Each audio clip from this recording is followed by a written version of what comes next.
সন্ধ্যেবেলা ছেলেরা আর আমার জন্য চা করে নিলাম। মঙ্গলবারের সন্ধ্যে একটা সন্ধ্যের ভিডিওই আজকে রেডি করলাম। কারণ আগামীকাল যেহেতু নন্দাইয়ের ঘাট কাজ, মানে আমি তো বলেছিলাম না পয়লা মার্চ আমার ননদের হাসব্যান্ড মারা গিয়েছিল। তো আগামীকাল ঘাট কাজ। মানে বুধবার দিনকে ওই জন্য যেহেতু সকাল থেকে চলে যাব ওখানে একটু ব্যস্ত থাকবো। তো সেই কারণবশত সন্ধ্যেরই একটা ভিডিও রেডি করে রেখেছি। তো সন্ধ্যেবেলা চা-টা খেয়ে নিয়ে ছেলে আর আমি একটু বেরিয়েছিলাম। কোনো কারণবশত সেখান থেকে আর মাথা থেকে বেরিয়েই গেছে আর এখনো ভিডিও করা হয়নি।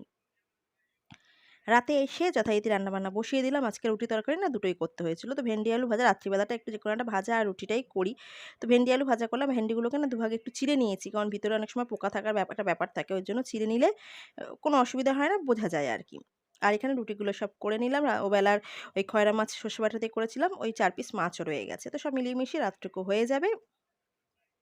ভেন্ডি আমার ঘরে খেতে তো মানে ওরা ভেন্ডি শুধু কাঁচা ভেন্ডিটুকু ছাড়া ভেন্ডি যা করে দেবো ভেন্ডি ওদের ভীষণ প্রিয়। আর এই সময় আমাদের খাওয়া-দাওয়া হয়ে গেছে। তো দেখো ওকে খাঁচায় ঢোকানোর আগে একটু ওকে আদর